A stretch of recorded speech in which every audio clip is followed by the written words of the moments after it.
everyone, my name is Savannah and welcome back to River Rock Zoo, which is our long-time sandbox park, obviously in Planet Zoo.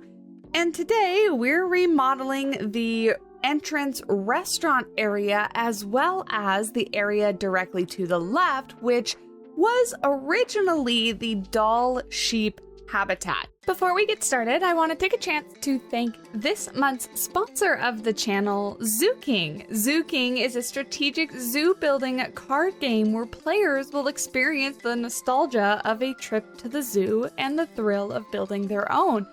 This game is for up to 4 players and can take between 30 and 60 minutes around, so it is perfect for the addition to game night. The cards are beautiful, the selection of animals is fantastic, and if you like zoos or building parks, this game is going to be right up your alley. For the entire month of August, if you use the code SIMPLY on their website, linked down in the description below, you'll receive $5 off any of their bundles. So don't wait, entire month of August, save $5 on the best zoo building game out there. Let's head back to the video. Now, as you might know, if you are familiar with this whole remodel kind of thing we're doing, I still love River Rock Zoo. However, it was my very first real project that I started in Planet Zoo, and it's years old, and it's crazy to say that, but it's old now, and I've gotten so much better as a creator and as a player, and so I decided to go back and fix up and use some of the DLC pieces that we've got since we started this project. So today, I initially started off wanting to remodel just the restaurant.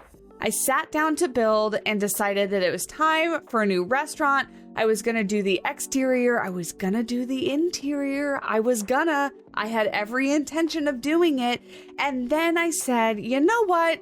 I wanna add an animal, I want to redo an exhibit. So I got a little sidetracked and I decided to start doing the Flamingo exhibit as well. So I do get the exterior of this restaurant somewhat done, and then I move right on over to building for the flamingos. Now, if you're familiar with River Rock Zoo, you'll know right when you enter and went to the left, the flamingos, you can still currently see their exhibit right now with the thatched roof little shelter over there. That is where they originally were, and I still want to stay somewhat true to River Rock and the original design. I don't want to go completely off on a tangent and just make a new park on this original map. So I still wanted flamingos to be somewhere near the front because in my mind, that's where they belong in a zoo park. So I decided to replace the doll sheep exhibit with the flamingos and make them an exhibit that kind of sits on the very outside of the border of the park. You'll notice that when we complete the flamingo exhibit, the back wall is actually like the back wall of the park. On the other side is the entrance into the park, the pathway that guests walk up. And so I am going to be adding some sort of secondary fence or something like that, because right now it's very much so like you could walk up from the outside, hop the fence, and then just be in with the flamingos. So I think the zoo needs just a tad bit more security than that. But that is for a future video, because this one actually took me a pretty long time. This is the longest I've sat down and played in Planet Zoo in a while, and this build overall I think took me 5 hours or so to get all put together and done. Now, most of that was this building that you're seeing now. So I am working on the restaurant building, and where I hit a snag, what a shock, you guys will be able to guess, is when I got the exterior mostly done and I went to do the inside, and I just lose all motivation. I don't know what it is. I just don't like interiors. So I lost all motivation, and that's when I decided to go ahead and work on the flamingo exhibit instead of the restaurant. But I still want to do some sort of interior for this restaurant because I end up making it like an open archway entrance on the other side instead of just a closed door. And then obviously these windows here, you can see into the building. So I'm going to have to do something. I'm gonna have to put something in there. I'm gonna try to put some facilities in there. I'm hoping that I made it tall enough because I haven't actually measured the facility buildings against what I built yet. So I'm hoping that this structure is going to be tall enough where the facilities don't stick out through the roof. Otherwise, I'm going to have to rework that a little bit. But the other thing that I'm doing is I'm actually reworking the foliage just a little bit and the landscaping around the entrance, because even though this is meant to be set in a taiga setting, I don't think it's realistic to have to use just those kinds of trees and plants, because obviously in a zoological park, they would have access to whatever plants they could theoretically pay for and keep alive. And so they would be able to plant basically anything they want. Now, that doesn't mean I want to go off on a huge tangent and start planting tropical things all over the place. That would be a lot of money to keep watered and everything for this zoo and just not fit in well overall. But it does mean that I'm using more temperate categorized plants and things like that. You can see that I use like the little grapevines growing up the wall there. The tree I picked is actually one of like the wetland trees. I forget what it's called. But I'm just going off of what looks nice, and to give it a little bit more variety than the just kind of monotone palette that all those taiga trees kind of gave River Rock Zoo, and it got really repetitive really quickly. So I wanted to be able to add some new and interesting foliage around and just make it look a little nicer, really expand my horizons, expand my options, and not just have to stick to one little group. So you'll notice I kind of redo this planter here. I end up copying this planter and putting it on the inside of the park as well, right outside the sitting area for this restaurant. And I'm really happy with how it's turning out. I added some ponytail palms as long kind of grass fern thingies. Not sure why I didn't do that before, because it's one of my favorite plants, but added those there, and then finishing off the restaurant. And then it's at this point where I decide, you know what, this doll sheep exhibit, it's gotta go. It was such a grand exhibit, such an unrealistically expensive and just over the top exhibit for a doll sheep. It was like a coliseum, really. Now, I'm not saying I didn't hate it. I really didn't. I did like it, and I'm still proud of it, because at the time it was one of my first times using the circular symmetry functions in the game, and creating something that was a circle was really difficult for me at that time. So the doll sheep exhibit as it stood did represent some great building achievements for me at the time, but it doesn't anymore, because I've gotten better at that, and I want River Rock Zoo to just be a little bit more on the realistic side than kind of the over-the-top and themed side. So this Flamingo exhibit is my kind of attempt to add some of that realism into the park, because that's where I want River Rock to go. Now, I do think that the doll sheep have a place in River Rock Zoo. I do think that they'll be coming back. I'm just not quite sure where I want to put them. I am going to try to categorize animals in River Rock Zoo just a little bit better. For example, when you enter and go over to the right, we have the beavers and the timber wolves. So I'm thinking of creating that as like the America taiga kind of biome area over there. Flamingos, I think in my mind, fit anywhere. And then I don't really have any ideas for any other future sections. That's as far as I've gotten right now. I'm gonna take a drink of water really quick because I'm very, very thirsty. That was a bit louder than I wanted it to be. The water's almost gone and my straw was hitting the bottom of the cup. I apologize. I'm trying really hard to be better about drinking water, and I was really, really bad today. I had a bit of food poisoning, which really sucks. And I had to work all day, so I was very nauseous, and I had some Sprite and stuff to calm my stomach, because, you know, Sprite makes everything better when it comes to nausea issues. And I forgot to drink water, so I'm very, very thirsty and dehydrated, and this video is about 30 minutes long, so bear with me because I'm trying to do it without any cuts or anything like that, so I might actually have to do more of that squeaky water drinking. So thank you for putting up with that. But right now we're working on what I thought was going to be the door, I was working off of a reference picture of, I think it was like a coffee house or something like that. I really liked the style and the colors and everything, but in the end, I really just, I don't know, I wasn't quite happy with just the one little door kind of thing. This was my attempt to try to hide the inside so that I wouldn't have to do an interior. But at the end of it, I just think that like a big open doorway is just more fitting for the entrance of a zoo. I think it's more inviting as guests walk by, to just kind of like meander in and happen upon, you know, a gift shop or a restaurant or whatever it is in there. I might put a little bit of a gift shop off to the left-hand side. So I just thought that it fit like an entrance area a lot better. It seems to be what I see at the front of zoological parks because, like I said, it seems a little bit more inviting rather than having a door that people have to open. And, you know, there was a window, but it wasn't that big. And so they weren't really able to see completely into the building. And so I felt like this just fit the style and the needs of the park a little bit more.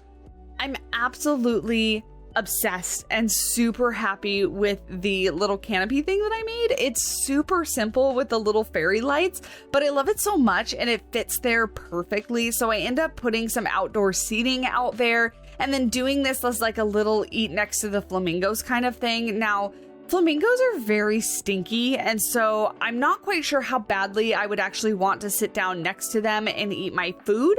But, you know, maybe this is far enough away. Maybe it happens to be downwind most of the time. I'm sorry, upwind, really, most of the time.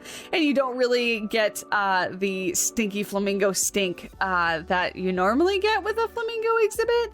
But, you know, fortunately in Planet Zoo, we don't really have to worry about smells. So I was kind of ignoring that fact. I thought this would be a nice little area to sit down. Having a seating area in the front of your park oftentimes is really helpful for guests because, you know, as they're entering or as they're exiting, really, they have a place to kind of sit, gather their things and, you know, prepare for the day or settle down an excited child or a tantrum throwing child and eat, have a snack, whatever the case may be. So now we are officially working on the actual exhibit itself. So this consists of mostly a water area because flamingos do like lots of water. I have a little island that's going to be made up of dirt that would ideally be where this exhibit would set up their flamingo breeding. So lots of dirt and mud for the flamingos to make their little mud piles and make their nests. And then the back of the exhibit, I do cover mostly in pathwork, actually. I use both the gravel path and the fake turf grass because in this flamingo exhibit, I wanted very little of it to be natural grass or natural dirt because flamingos are really messy and cleaning that would be a nightmare. You would have a lot of erosion from not only the birds making mud and bringing over water and whatnot, but also keepers trying to rake and clean actual dirt. It would be very stinky. It's hard to drain when you do start to erode it because then you get low spots and you get standing water, and that's not good to have in an exhibit. So the back of this exhibit is sloped upwards, and that way, as keepers are cleaning and birds are just, you know, naturally making a mess, things are going to drain down towards the pond and be able to be filtered out through the filtered water system of whatever keeps the pond clean. So that's the idea for that. And then the false turf, or the astroturf, really is easy just to hose off and keep clean with the flamingos in there and when they hang out on land and make a mess. So that was kind of my idea for that. I also did add a water filtration piece, the little facility thing in the back, and kind of wrapped it in some lattice just to kind of simulate that's what would be kind of helping to pump water into the pond or maybe filter the water when it comes out. I imagine this would be a fairly closed system in that, you know, it would constantly be cycling water in and out of this pond to keep it clean and then refilling it or just keeping it cycling. You know, this pond could probably be dropped and cleaned, you know, once a week or so, or however often, depending on how many birds are in there, just to keep it clean. So that was kind of all my ideas behind how the maintenance and the upkeep of this exhibit would go. Working on a little bit of a railing here for the guests, I did go ahead and raise up the pathway for guests to walk on and view.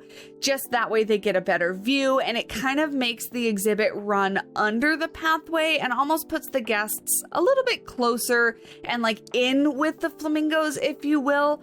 To get them a little better of an experience. The birds could theoretically come right up to the edge, but I doubt that they would. They usually kind of stick in the middle of the exhibit. They're flock animals, so they're going to stick together and probably stick towards the middle. But this gets real close to that little island and whatnot, you know, talking about smells again, so that the guests can get a nice, good whiff of how stinky flamingos are.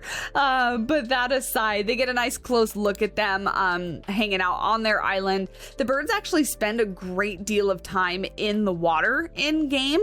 So they don't really go up on the land. At least when I was watching them, they really spent a lot of time on the island and in the water. And so I thought that that was pretty nice because that's pretty realistic.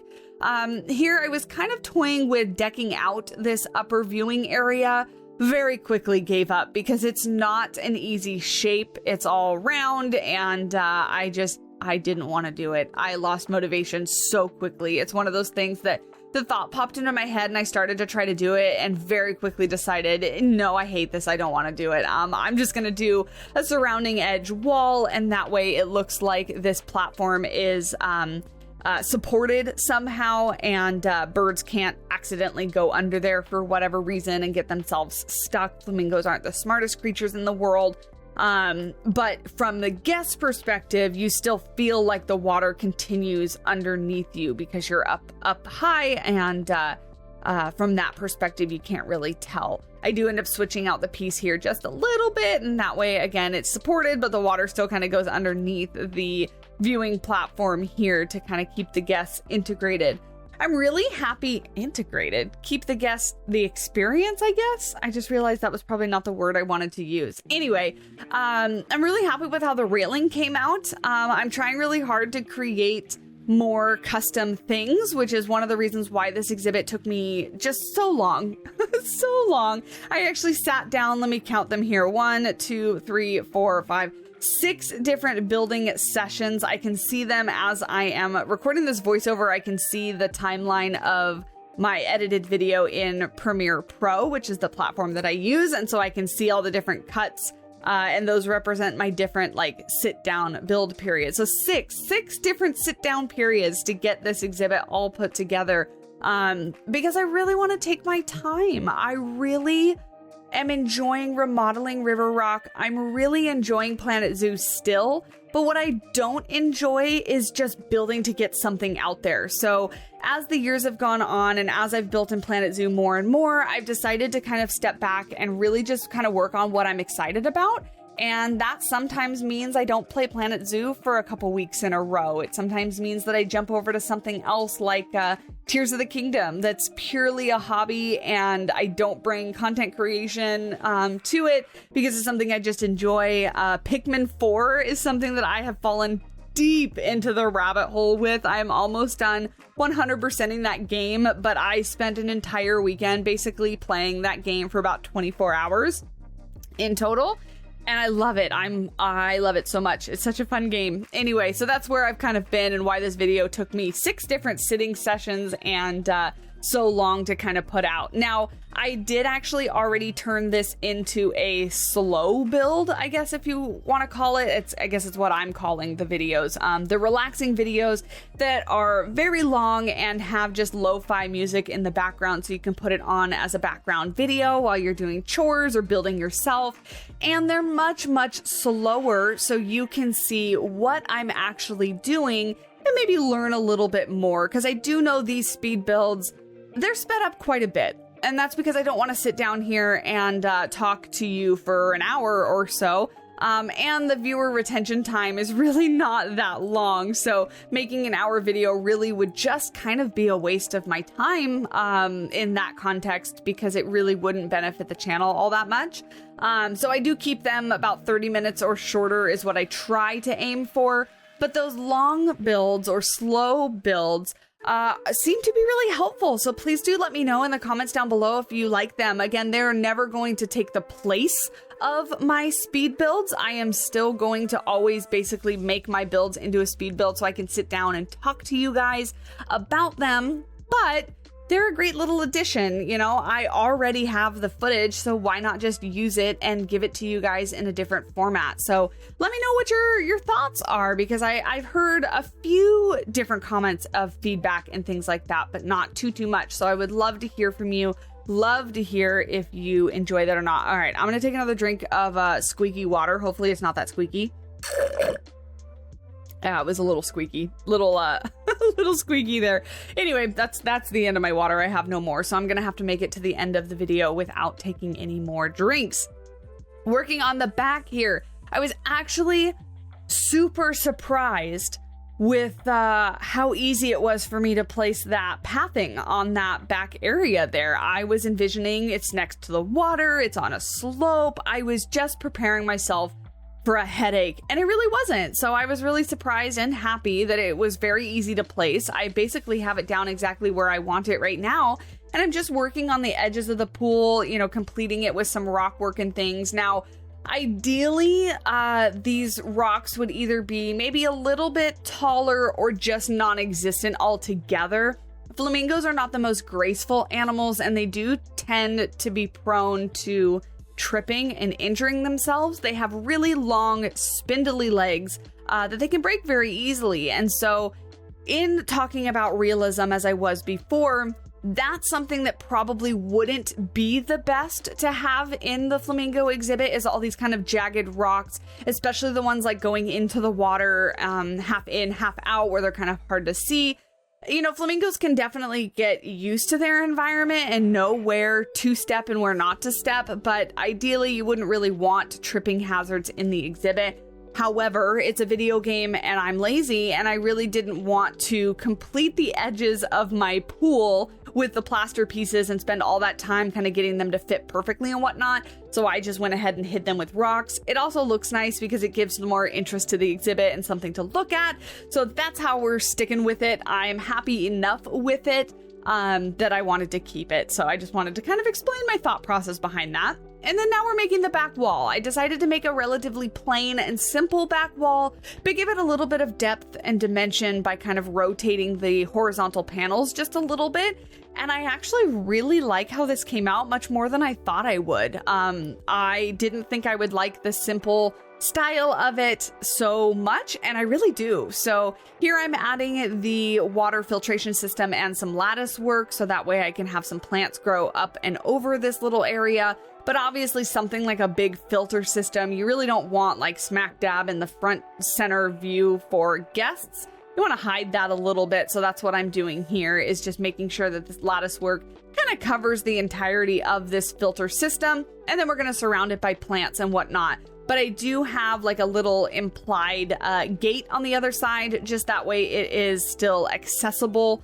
by the staff members that need to get in there, whoever it is, the keepers, the water department, sure. The mechanics, whoever needs to access this filtration system can get back there. So I'm making a little cute little gate. I'm very proud of myself with all the little details that I put into this exhibit. So I hope you guys are enjoying it too. We really only have a few more minutes left, and I wanted to chat just very quickly about my future plans for River Rock Zoo. In that, I don't really have any solid ones. I kind of thought about getting in and just looking around and deciding what to add. I'm thinking that I am feeling a new animal. I really want to add something new, because the beaver was the last new animal that I added, and I really want to add something from one of the newest packs. Now, I don't just mean like the arid animal pack, I mean any of the new packs that came since after I stopped building in River Rock Zoo, but I am open and really wanting to hear your input and your suggestions. So whether that's continuing on the right-hand side and adding another, like American taiga animal, like a United States animal or something like that, or if it's continuing on this side with something completely different, I'm really not too sure. I'm probably not going to do the interior of the restaurant directly next because I don't wanna. I really don't want to, so I'm going to take some time and decide how I want to do that. Maybe I'll ask somebody else to do it. Maybe I'll pawn off the work I don't want to do on another wonderful creator that wants to do me a huge favor. Anyway, to be decided. I want to build for an animal, so I'm not quite sure. I don't know what I want to put in place of the original flamingo habitat on the other side. I kind of want the entrance area for River Rock Zoo to be a little bit more plaza-ish. So I think we do need to add like a gift shop and a little bit of an open area and maybe just like an open planter area that people can walk around with benches and stuff like that. So all in the works and no solid ideas as of yet. But again, just wanting your feedback, wanting your input. I want this project to be collaborative. Gonna work on some foliage and things here, just kind of finishing up the exterior, or I'm sorry, not the exterior, the interior of the exhibit. I do a little planter in the middle of the little walkway there, where the guests kind of come up. And then I do the rest of the fencing to keep the flamingos in on this left-hand side, and kind of plant around it to hide it. So the rest of the video is really just putting the little finishing touches. Now, I do think there's a little bit more work that can be done on this flamingo exhibit.